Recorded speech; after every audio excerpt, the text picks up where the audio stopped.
Bien, hola, bienvenidos a la quinta conferencia de este Seminario Internacional sobre Filosofía y Pensamiento Judío que organiza la Red Internacional de Pensamiento Judío, el Departamento de Filosofía y Sociedad de la Complutense, en colaboración con el Instituto Universitario de Ciencias de las Religiones de la Complutense, la Fundación BBVA y el Centro Sefarat Israel. En esta ocasión, pues tenemos el privilegio de contar con el profesor García Baró, expertísimo, desde luego, en la materia que nos ocupa, en el pensamiento judío, no solo contemporáneo, pero quizá especialmente en el pensamiento judío contemporáneo. Bueno, de Miguel, sobre esta cuestión,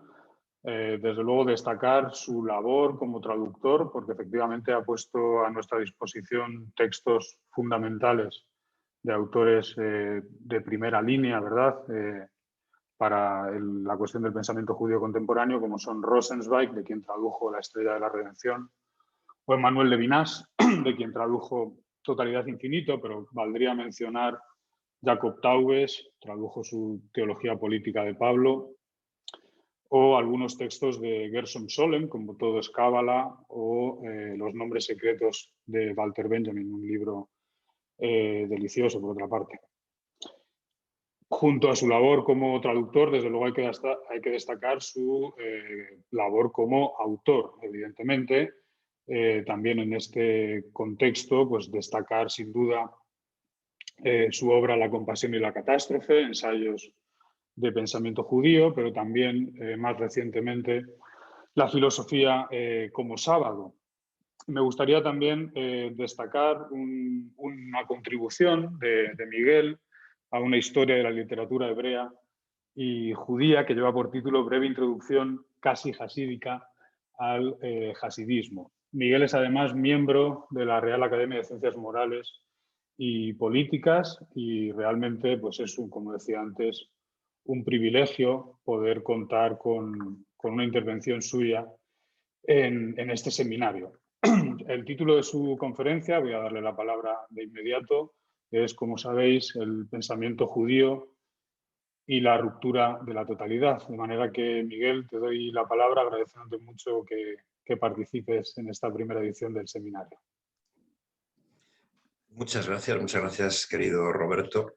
Muchas gracias a todos vosotros. Veo un inmenso panel de rostros conocidos y no conocidos. Y bien, vamos a empezar de manera suave y anecdótica, porque supongo que después llegaremos a temas mucho más duros, no oscuros, pero en fin, mucho más difíciles. Yo he decidido tomar esta ponencia a mi cargo porque después de tanto tiempo dando vueltas a pensadores judíos, conviene también pensar directamente en qué es esto del pensamiento judío, a qué llamamos así, y cuáles son sus características principales e incluso algunas líneas generales de su evolución. Como digo, para empezar por lo anecdótico, y es mi propio caso, pero habrá sido el de muchos de vosotros, ¿por qué se acerca uno al pensamiento judío? No es sencillamente pues porque no lo haya leído y quiera informarse de un asunto que está lejos de su conocimiento. Más bien yo creo que a muchos nos habrá pasado, como a mí me ocurrió hace 40 años o más, que se tiene la idea, y es la idea correcta, de que allí donde se ha sufrido más, allí también se ha aprendido más, se ha profundizado más en la realidad. Y en ese sentido, el acercamiento suele ir guiado por esa noción que creo que, en definitiva, nos ilumina siempre a lo largo de todo el recorrido que hacemos por el pensamiento judío. Pero además de todo eso, ha habido naturalmente figuras determinadas que nos han ayudado mucho a entrar más y más en estas cuestiones. Y yo estaba hoy un poco, no sé, melancólicamente acordándome de algunas personas que tuvieron una importancia muy grande en mi propia vivencia, muy emotiva y muy de lo que es todo esto. Por ejemplo, en Marcel Dubois, del que quizá muchos no hayáis oído hablar. Era un discípulo de Maritain y era dominico. Y el año 62 se trasladó a Jerusalén y obtuvo la cátedra de pensamiento medieval de la Universidad Hebrea. Entonces era un personaje apasionante con el que hice una serie de viajes a través de Israel,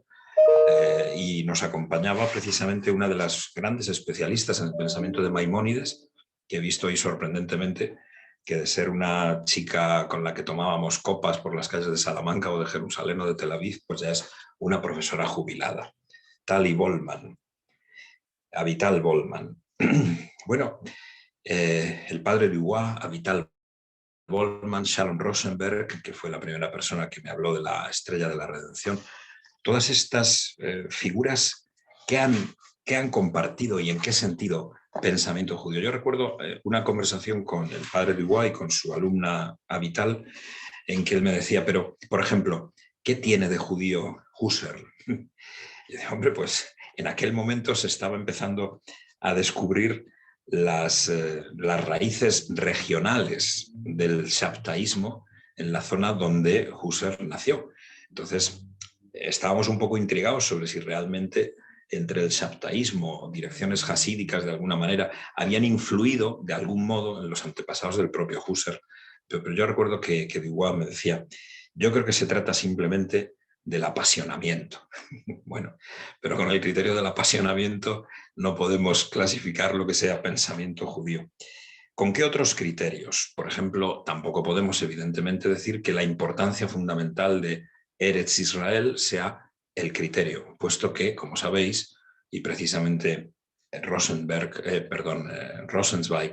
y Levinas en parte, pero sobre todo Rosenzweig, que es en esto un maestro,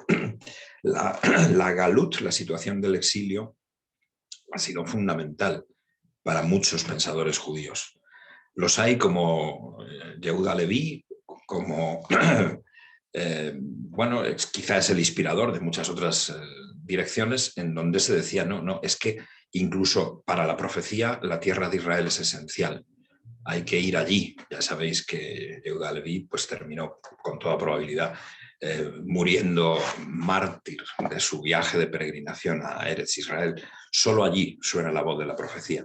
Pero en otros casos, precisamente, bueno, pues la galut es el lugar, el exilio es el lugar desde el que hay que pensar. Si tampoco es Eretz Israel lo decisivo, pues probablemente deberíamos quedarnos sencillamente con la idea de que es pensamiento judío aquel que respeta algo esencial en el Talmud, aunque introduzca muchas variaciones posibles. Es decir, dejaríamos fuera al caraísmo, que no, en realidad no se ha expresado de manera filosófica quizá nunca, pero también dejaríamos fuera a quienes, a gran diferencia, por ejemplo, de los maestros fundamentales, de Maimónides sobre todo, pues no han respetado el aparato de las mitzvot como el centro mismo de la vida judía. No han dado una interpretación adecuada de ello o no han querido darla. El propio Spinoza sería un caso, es mucho más, en el fondo, un pensador cristiano que un pensador judío, a pesar de las concomitancias evidentes que su formación y le hacen tener con la historia general del pensamiento judío. Ese respeto de las mitzvot tampoco termina de ser es el criterio fundamental, pero si precisamente acudimos al hasidismo, pues nos encontramos desde muy pronto como para el hasidismo es absolutamente fundamental ese respeto, pero por otra parte no da lugar exactamente a filosofía, sino a otra forma de pensamiento muy particular que conviene tener muy en cuenta. Bueno, sobre esa orientación podríamos decir, claro, ha habido en toda la historia del pensamiento judío fases muy diferentes y relaciones muy diferentes con el pensamiento filosófico. La primera fase, el asunto esencial ocurre en torno al año 150 a.C. y en Alejandría. Sabéis que hay una figura que prácticamente no conocemos, la de Aristóbulo de Alejandría, un pensador judío que suponemos que era un peripatético, pero es donde surge por primera vez la idea de que en realidad la filosofía griega está contenida en el mensaje mosaico. De modo que filosofía es simplemente un fragmento de mosaísmo. Lo que dijo 3 siglos después Numenio de Apamea, precisamente de la misma de la misma localidad en el norte de Siria que Posidonio, probablemente uno de los ideólogos fundamentales de ciertas cosas que ahora mencionaré. Lo que dijo Numenio después, que Platón es, bueno, pues Moisés hablando en lengua ática, esa es más bien la idea inicial con la que el encuentro entre filosofía y Biblia se realizó en Alejandría. Y los dos grandes modelos de eso, que quiero recordaros como absolutamente fundamentales en la base de la historia del pensamiento judío, si me lo permitís hacer, en fin, deprisa, necesariamente, son el libro de la sabiduría de Salomón y, desde luego, Filón de Alejandría. Ninguna de esos hitos literarios están hoy suficientemente presentes cuando se cuenta qué es pensamiento judío o cuando acudimos al pensamiento judío contemporáneo. Sin embargo, tienen una importancia absolutamente fundamental. ¿Cómo la podemos señalar? Ya sabéis que el libro de la sabiduría de Salomón, al estar solo en griego, pues pertenece a Septuaginta y por tanto no a la tradición de la Biblia hebrea y por tanto tampoco a la tradición misnaica, al Talmud, no ha sido tenido ahí en cuenta. Sin embargo, es esencial su capítulo 13, que ahora no simplemente menciono muy deprisa, porque lo que en él se dice es justamente que se contiene más de metafísica, más de filosofía en la Biblia que en la filosofía griega, en el sentido de que la filosofía griega no ha conseguido elevarse por encima de una relación entre lo absoluto y lo intramundano que sigue siendo inmanencia, es decir, que sigue siendo totalidad, no se ha roto con la totalidad. En esa descripción del libro de la sabiduría, del capítulo 13 del libro de la sabiduría, lo que os encontráis es con el asunto de que, claro, el mundo debe ser querido y debe ser pensado, pero cuando el pensamiento del mundo asciende en busca de lo absoluto, el filósofo es justamente aquel que no trasciende a algo que venga a ser la unidad respecto de la pluralidad. Y entonces el libro da un repaso a Aristóteles, a los estoicos, y los va desechando, pero al final queda solamente lo bello mismo, la belleza. Y lo bello mismo, es decir, Platón, pues ha sido la hazaña máxima de la filosofía griega. Y sin embargo, lo bello mismo no subsiste por sí mismo sin las realidades bellas, así como las realidades bellas no subsisten sin lo bello. De modo que quien ha amado lo bello, lo ha amado deleitándose excesivamente en la inmanencia de este mundo. El término que utiliza el texto es terpsis, un término que viene después en la literatura paulina constantemente. Se ha deleitado el pensador excesivamente en la vía de su trabajo en vez de haber sido capaz de trascender fuera de la idea misma de belleza al creador de la idea de lo bello mismo. Ese es un modelo sorprendente que en cierta manera es lo recogido en el comentario que de ese texto hace, sin tener que mencionarlo, Filón de Alejandría. Os recuerdo mínimamente el punto central en Filón. Así como este texto de sabiduría dice, realmente para entender el mensaje bíblico hay que, y ahora el comentario es más bien de Pablo de Tarso que de Filón de Alejandría, hay que haber pensado el mundo, pero hay que pensarlo con tal profundidad, con tal fuerza, que al final se produzca esa especie de gran subida intelectual que en griego se llama analogía, como para poder decir, toda la inmanencia está rota por la trascendencia de Dios. En la inmanencia no encontraremos nada directamente sagrado, nada directamente respetable como sagrado. Luego veremos, está la santidad del ser humano, pero no una sacralidad que represente a Dios de una manera que le haga, en cierto modo, una especie de blasfemia fundamental. Hay que pensar con el entusiasmo de quien es capaz de trascender más allá de lo bello mismo. Para Filón eso se convierte, por una parte, en el hecho de que el filósofo es necesariamente el hombre santo y el místico. Es aquel que ha sido capaz de atravesar toda la existencia a través de las mitzvot, pero no para quedarse simplemente en ellas, sino para poder elevarse a ser un auténtico discípulo de Moisés, que ha sido el mayor de los místicos, el mayor de los filósofos, y por ello, como un testimonio de su primacía, ha sido el mayor de los legisladores. La legislación mosaica, fijaos qué diferencia enorme con la interpretación que hace ella, por ejemplo, Spinoza en el Tratado Teológico Político, y por eso hay ahí una distancia inmensa. La legislación mosaica no es una legislación para el pueblo de los judíos en particular, sino que al basarse en la creación de alguna manera, hace que hunde sus raíces no en el capricho de un legislador, no tampoco en el sentimiento moral o en el sentimiento político, en la habilidad política de un licurgo, o, en fin, se cita, de hecho, Filón, a los legisladores fundamentales de los estados griegos, no, sino que ha sido bebiendo de la sabiduría con la que la creación ha sido diseñada, como Moisés ha organizado la vida de un estado que debería en cierto modo ser modelo para cualquier estado. Bueno, sabéis que además eso lo mezcla Filón con precisamente el tema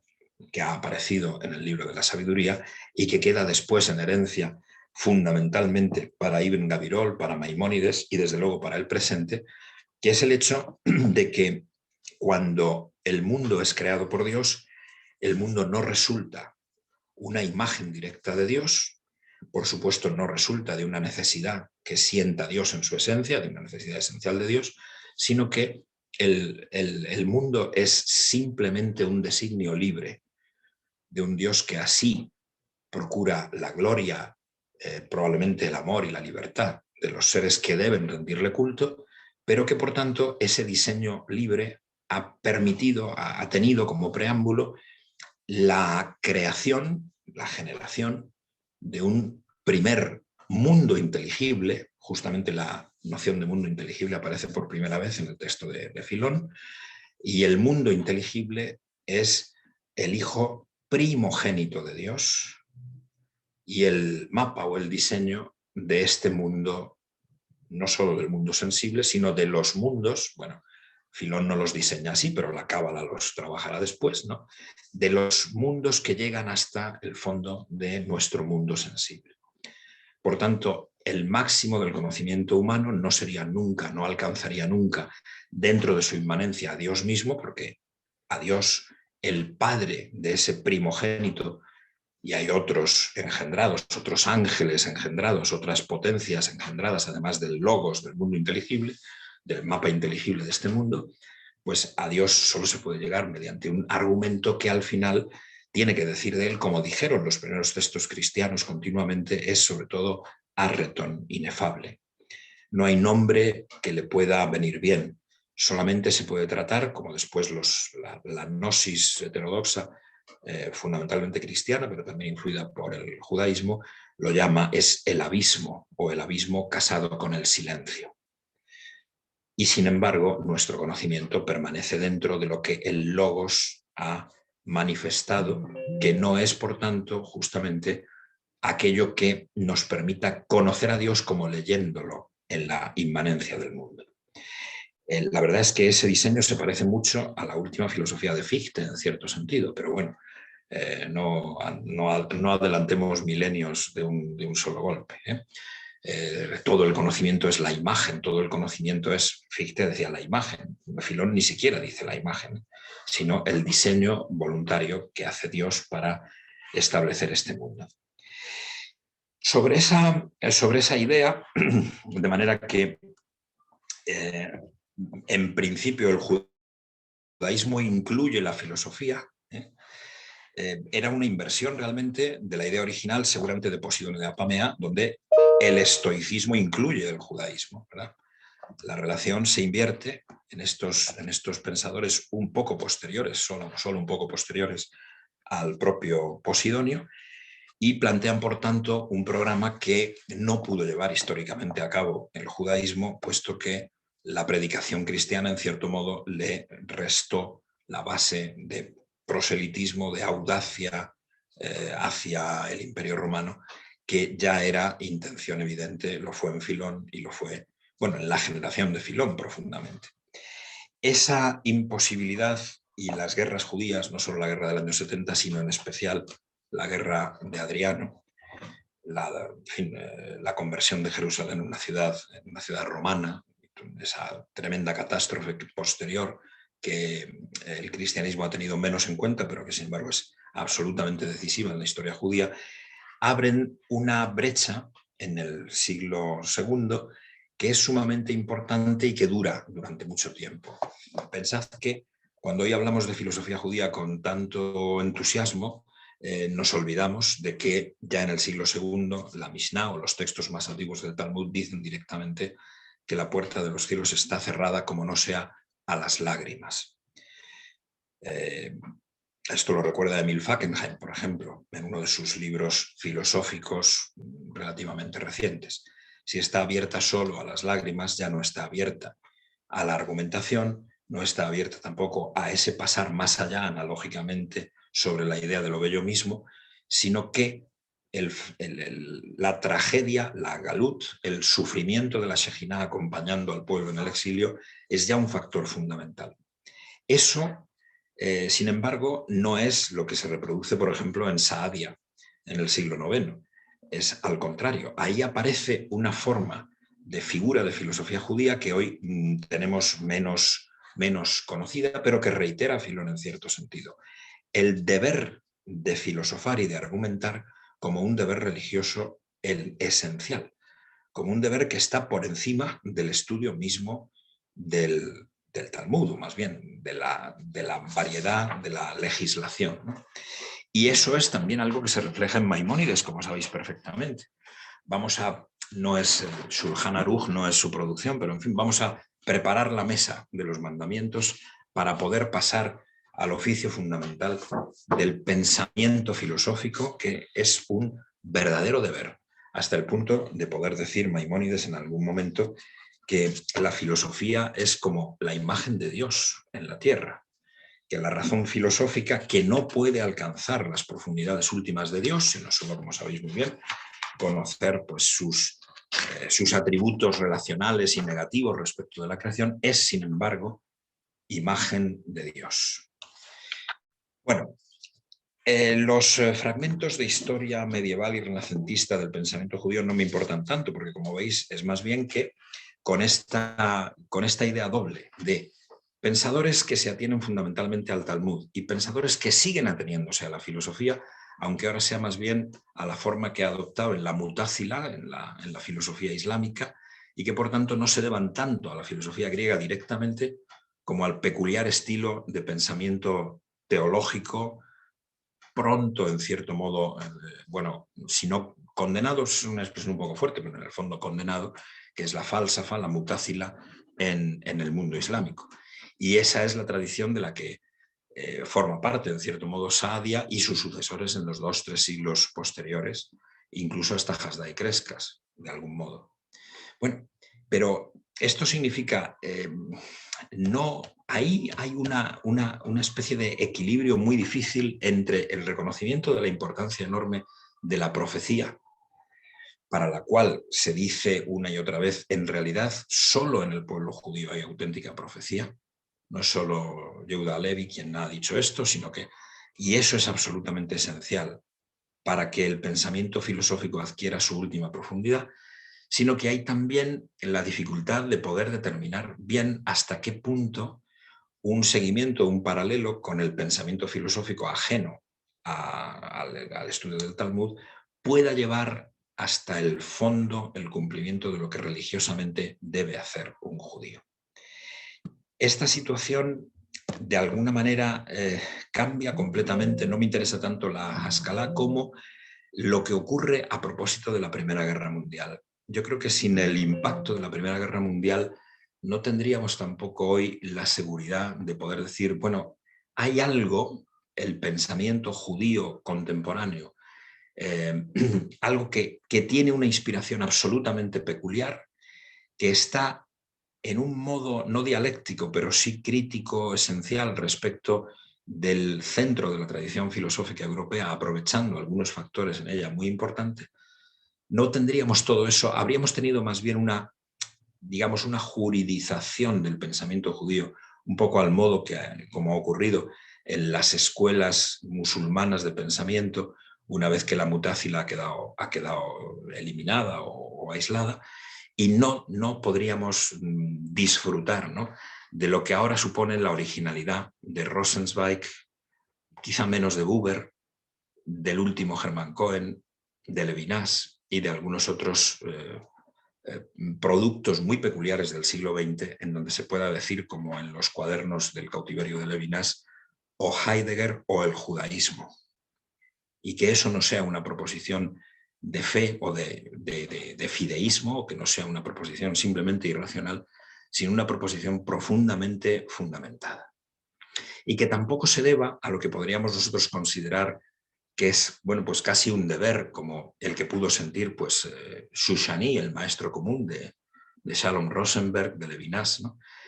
después de la Segunda Guerra Mundial, que es algo así como decir, pero bueno, realmente hemos oído el mandamiento, la voz imperativa de Auschwitz, el mandamiento 614, como dice Fackenheim, en el sentido de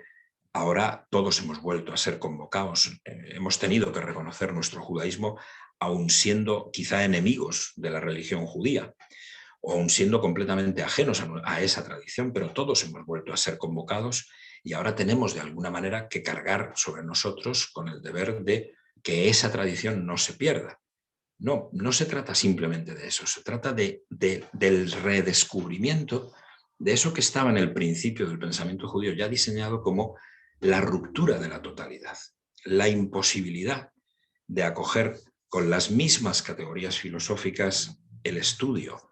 de la naturaleza, el estudio del hombre y el estudio de Dios, por mencionar solo los tres polos fundamentales en los que está basada la estrella de la redención, o en los que está basado, bueno, la teoría kantiana de las ideas y, por tanto, la metafísica moderna en general.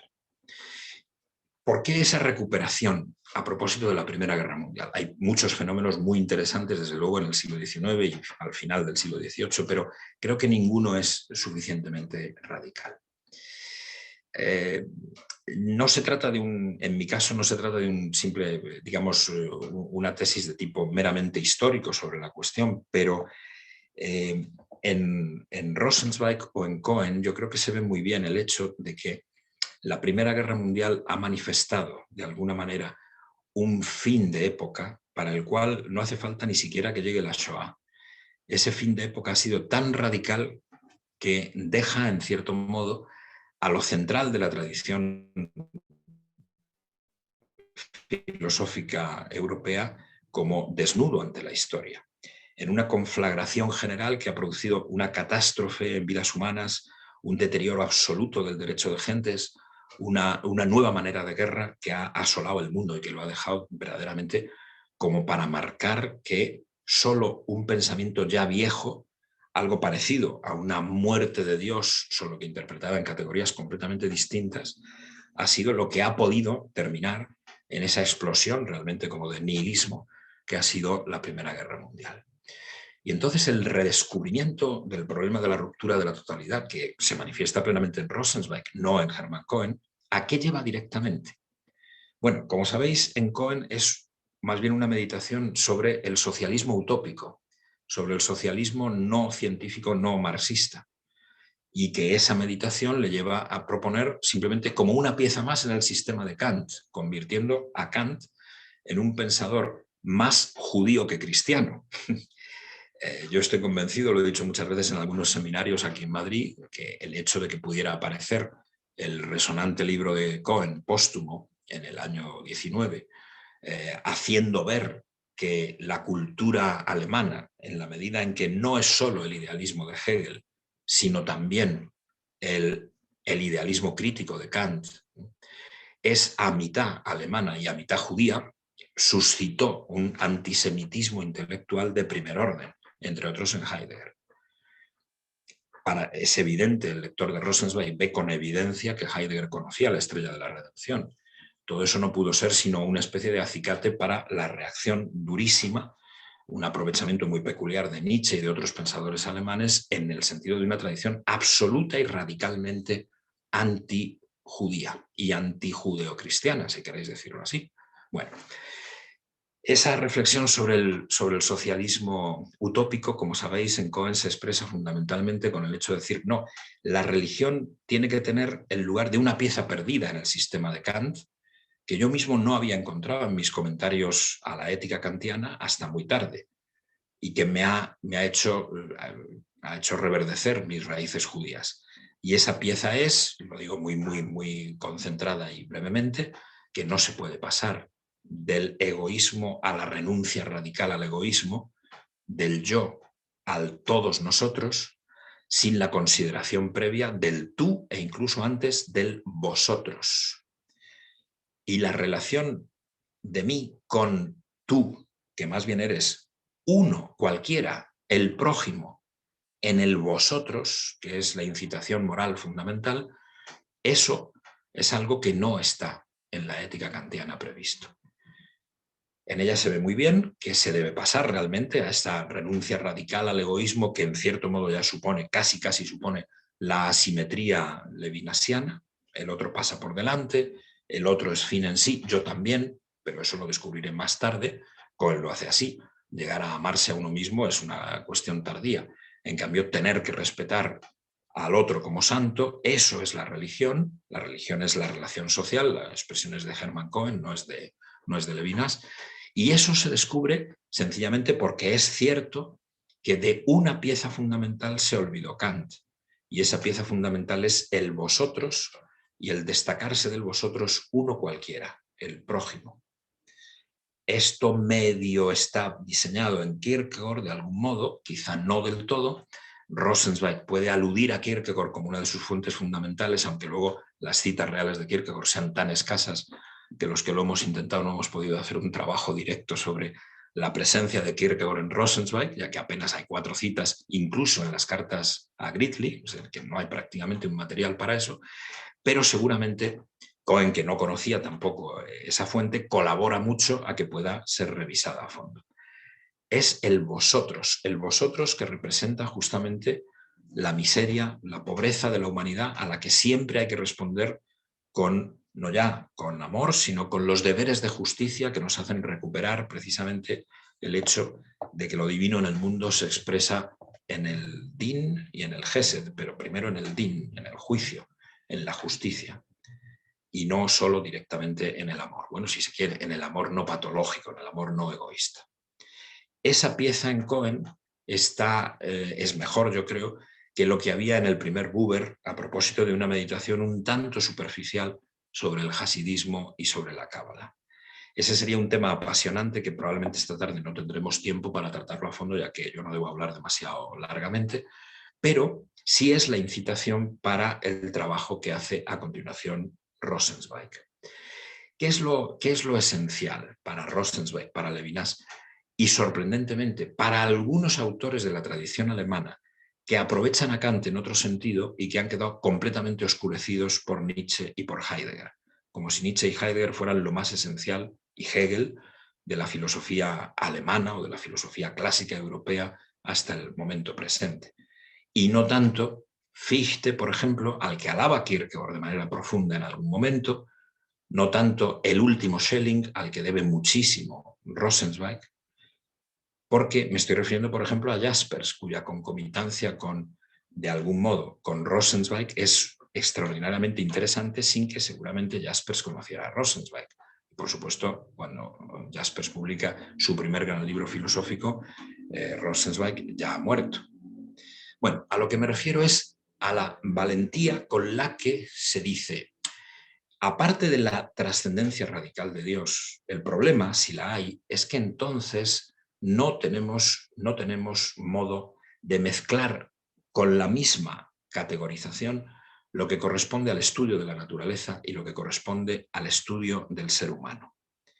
Es decir, dicho en términos de Jaspers, habrá ciertamente un análisis de la naturaleza, la orientación en el mundo, el primer libro de la filosofía de Jaspers, pero esa orientación no será, ahora paso a la terminología de Rosenzweig si me permitís, no será simplemente, no estaremos haciendo ahí una plena cosmología, sino que más bien estaremos a la vista de que dentro de alguna manera en la naturaleza, pero metalógicamente en ella, y sobre todo metaéticamente en ella, está el ser humano que no puede ser estudiado como una mera parte de la naturaleza. Si el ser humano no permite ese análisis, quizá, esa es la tesis de Jaspers, no tanto la de Rosenzweig, es porque lo más característico del ser humano, que es la libertad, no se puede nunca objetivar. Y por tanto, ningún análisis directo de los productos y de la actividad de la libertad se puede exponer en términos, por ejemplo, como los que está intentando en este momento la fenomenología de Husserl, porque justamente esa no objetivación hace del tratamiento de la existencia, en el sentido técnico, algo completamente peculiar, no al alcance de la ciencia, ni siquiera de la psicología o de la psicopatología, en la que era especialista Jaspers, sino que deja abierta una provincia del análisis del ser humano que es precisamente no ética, como si el ser humano fuera una parte de la naturaleza, sino concediendo metaéticamente al ser humano una peculiaridad absoluta que no puede ser analizada más que en términos exclusivamente propios del ser humano. Bueno, decir eso es de una importancia extraordinaria en muchísimos sentidos. Decir eso es poder empezar a decir, ni la ciencia ni la ontología son la filosofía primera.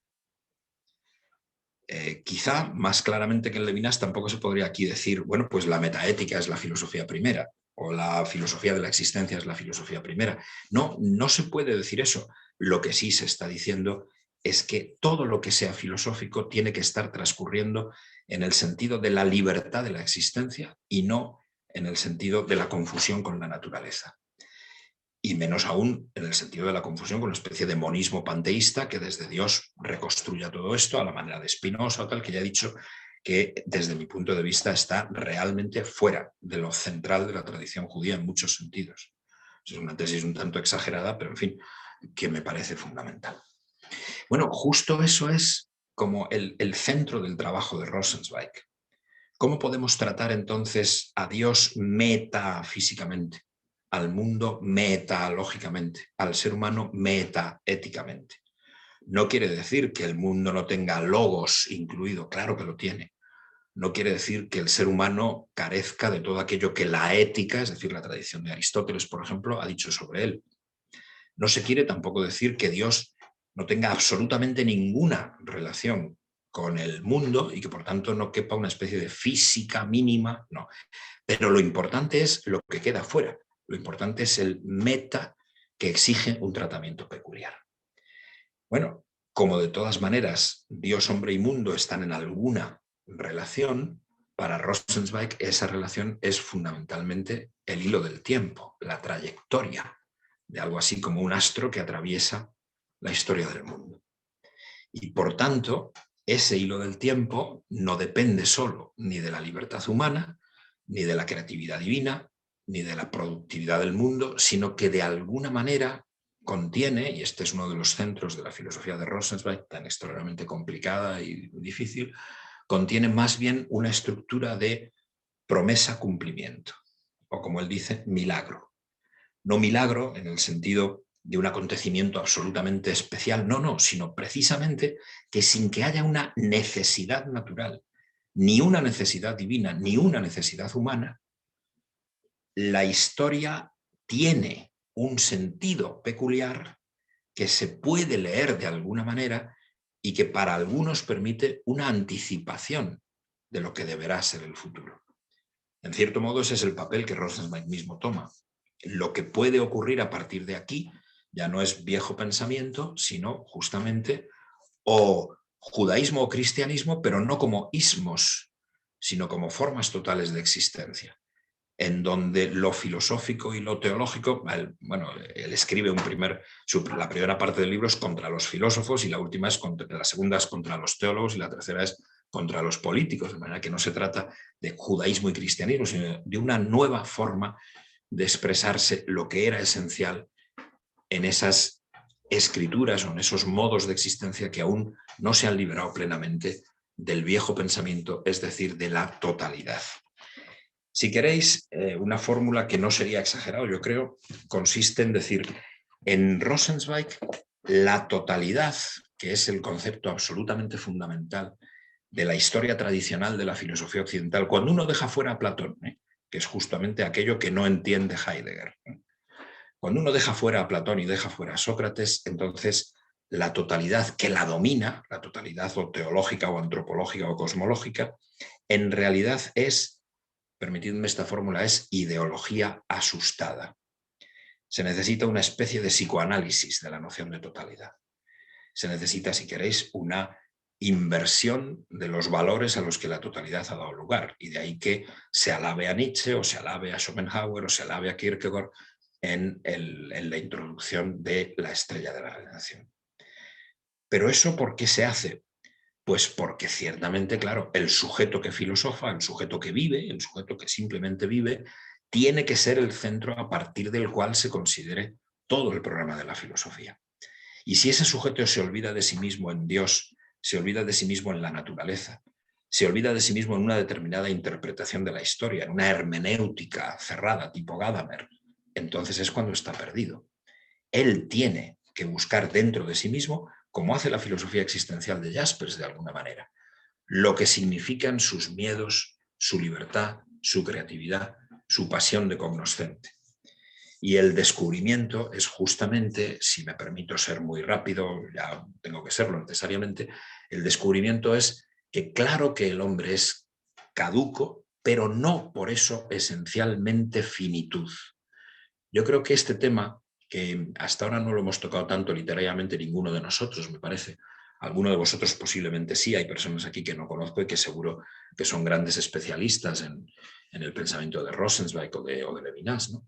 Este tema creo que es esencial. Frente a un Heidegger, tanto Jaspers como Rosenzweig como Levinas no parten de la radical finitud del ser humano. Parten solo de su caducidad. Parten solo del hecho patente de que la muerte es el inicio que nos da que pensar, pero no parten en absoluto de la imposibilidad de la trascendencia sobre la noción de muerte. Precisamente ese asustarse ante esa noción es justo el fundamento de la ideología asustada, que es la totalidad. Y posiblemente es también, esta es una tesis polémica ya en varios congresos levinasianos de hace años, en París y en Jerusalén y en otros lugares, pues la he discutido así, quizás sea también el origen de la noción del hay levinasiano. Quizá el hay no es que lo haya, el hay es un fantasmón, el hay es una proyección onírica horrible, una proyección es justamente la vivencia del insomnio que te hace pensar que en realidad tú no has salido de un hay primitivo, que es el tohu bohu, por encima del cual suena, sopla, ¿no?,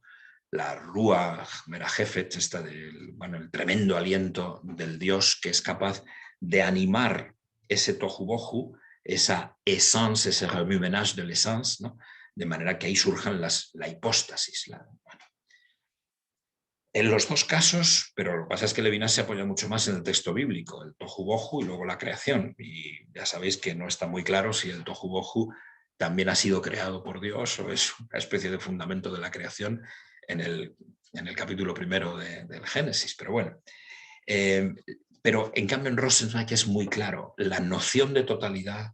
aunque la palabra la tengan todas las lenguas, solo domina plenamente el pensamiento cuando se instituye como filosofía clásica en los presocráticos.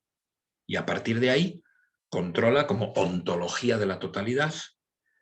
una parte muy importante del pensamiento filosófico. No ciertamente, esto es fundamental, Platón,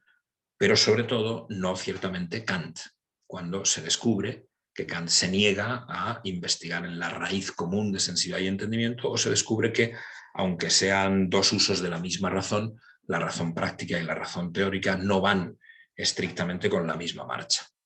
Y que eso incluso se conserva en el heroico pensamiento de Fichte, donde hay que terminar diciendo, miren ustedes, solo un santo podría hacer la filosofía verdadera, lo que significa que la conciencia moral es el aparato de la lucidez del ser humano. Pero la conciencia moral nos pone ante el problema de la alteridad absolutamente. Fichte no lo puede resolver bien, dadas sus supuestos teóricos. Pero en cambio, si rompemos verdaderamente la noción de totalidad, y de un modo más efectivo que en Fichte, a la manera de esta tradición judía, entonces sí que nos vemos con la posibilidad de decir, vamos a ver, en realidad, partiendo de la caducidad, el ser humano luego descubre, en la segunda parte de La estrella se ve muy bien, cómo ciertamente el amor lucha contra la muerte y cómo en la vida humana no hay solo un pensamiento sobre la muerte, sobre la contingencia, sino que al contrario, el desarrollo de la existencia humana lleva en algún sentido, ahora no me voy a concentrar en las dificultades terribles de La estrella para este asunto, lleva en algún sentido al reconocimiento de que el haber sido llamados a la existencia ha sido fundamentalmente un toque de alteridad o una llamada de amor, un amor primero al que nosotros contestamos respondiendo. En Levinas eso es también evidente. No se puede prescindir en Levinas de la noción de creación. Eso es absolutamente central en Levinas. Lo hemos leído siempre como si Levinas solamente fuera bueno, no siempre, evidentemente, por favor, no quiero meterme con ninguno de ustedes que ya habrá sido más profundo y más sabio desde el comienzo en su lectura de Levinas, pero lo hemos leído insistentemente como solo el pensador que alude a la relación asimétrica con el prójimo. Y eso es cierto, pero esa relación asimétrica se basa en el toque de alteridad originario que solo descubrimos a través de la justicia respecto del prójimo, en el toque de alteridad originario al que Levinas llama creación. El pensamiento de la creación no es un pensamiento ontológico, como ya no lo era en Kant,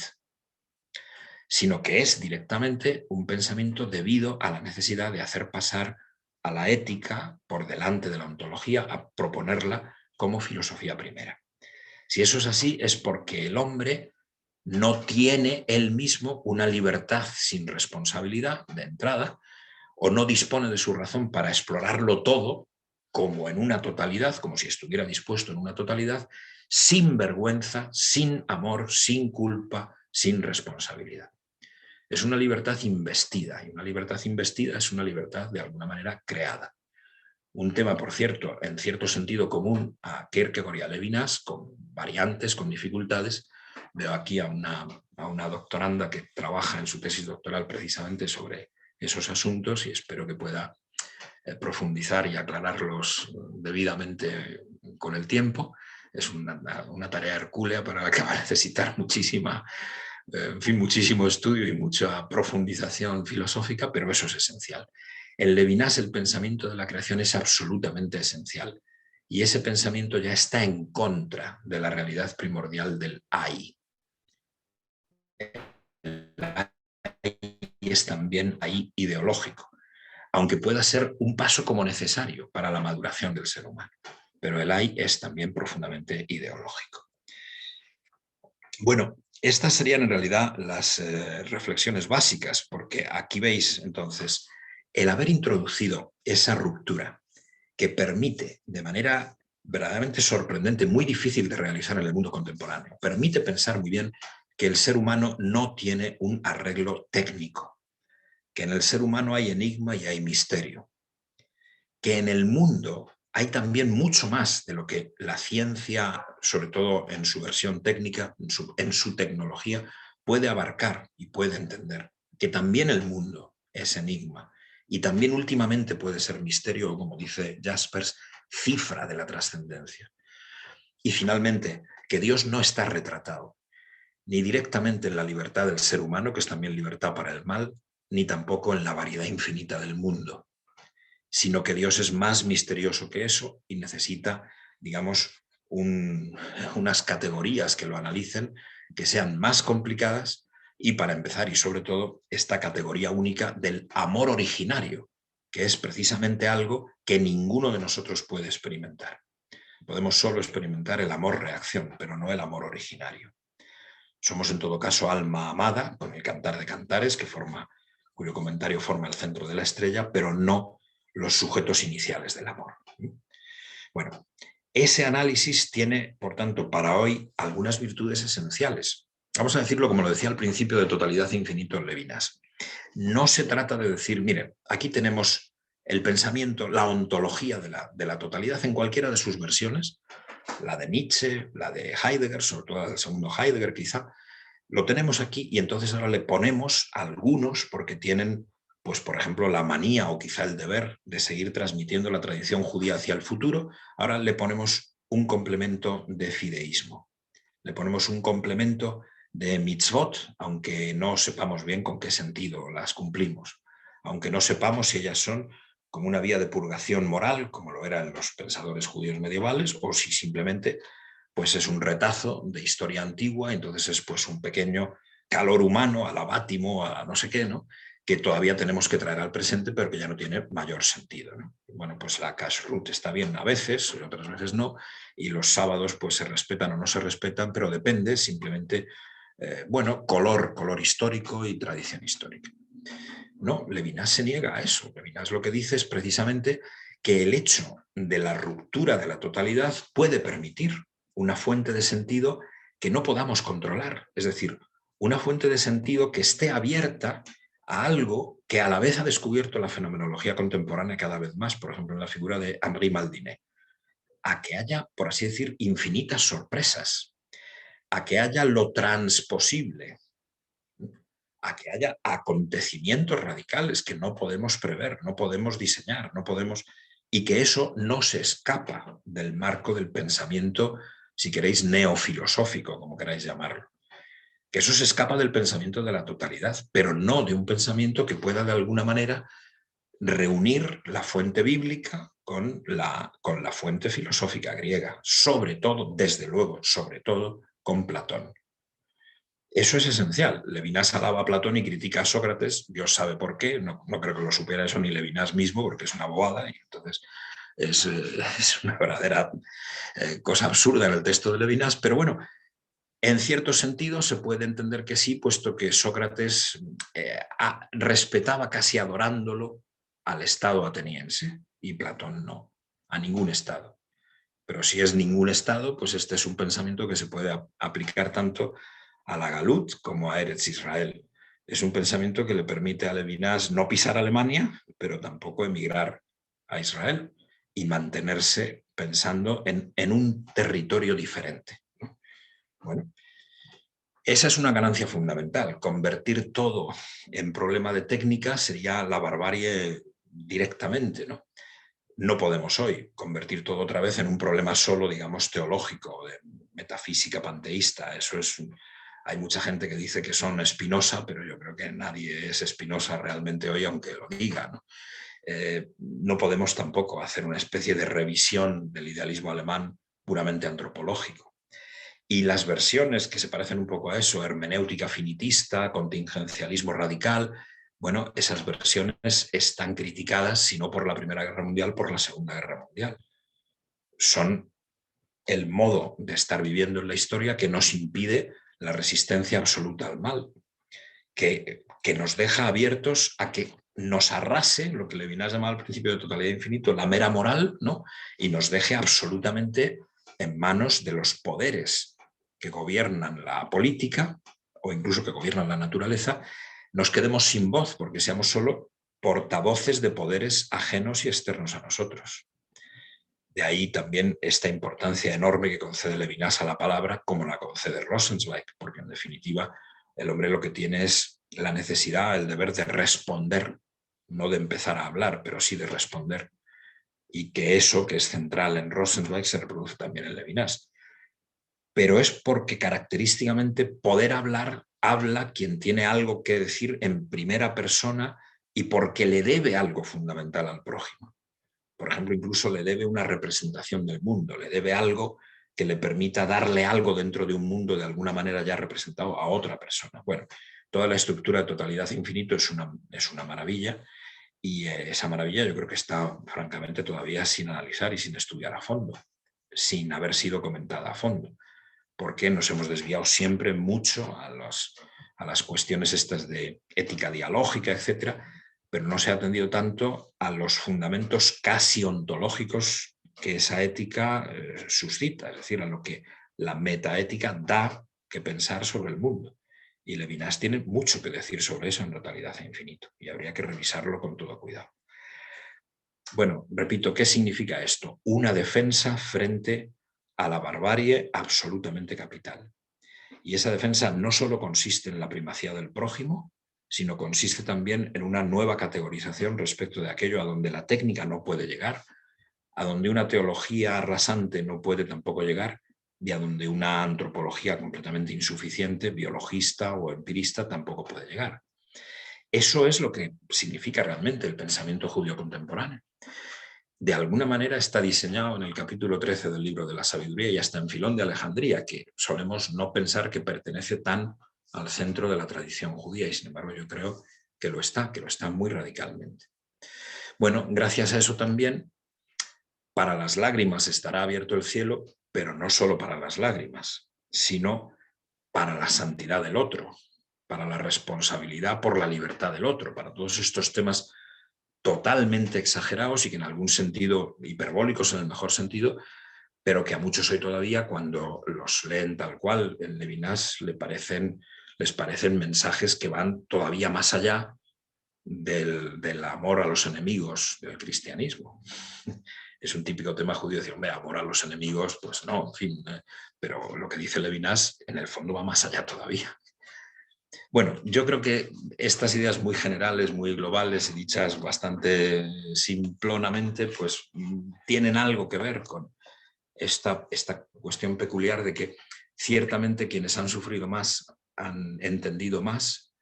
tienen que ser de alguna manera nuestros maestros, pero no se trata tampoco solo de culparnos a nosotros mismos, de culpar a nuestra tradición, de pensar que cuando se dice se termina con el viejo pensamiento, se ha terminado con la filosofía europea. En absoluto es eso, ni en Rosenzweig ni en ninguna parte. Y que en cambio aquí hay ciertos gérmenes que ojalá sean, como decía Rosenzweig, proféticos, ¿no? Y venga luego el milagro de que de alguna manera el mundo despierte, parece que lleva toda la dirección contraria, por cierto,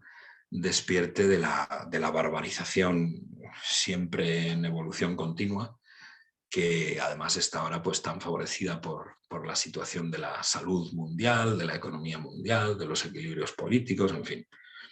Tenemos un desastre de mundo absoluto y tenemos pensamientos de un gran poder que parece que no llegan a la gente. Entonces, hoy aquí entre nosotros hemos hablado un poco más esotéricamente del asunto, pero hay que hacerlo exotéricamente, como ha intentado, por ejemplo, Sharon Rosenberg siempre, ¿no? Quizá no con un éxito continuo, pero eso es fundamental. Bueno, como son más de las 7:30, significa que llevo hablando 1 hora, que es una barbaridad, y para decir pues poco y algo que en general todos sabéis, pero bueno, por revisar un poco a qué se llamaría y por qué lo de la ruptura de la totalidad es tan central y por qué la apertura a una fuente que no esté controlada por nosotros y que no pertenezca al pensamiento de la totalidad no es irracionalismo en ningún sentido, sino una consecuencia de esta especie de realismo radical que tiene el pensamiento que quiere romper la ética, la lógica y la física en metaética, metalógica y metafísica, sin por eso, claro, renunciar a lo que hay de logos en el mundo, etcétera, etcétera. Bueno, pues muchas gracias, perdonad, y con eso termino.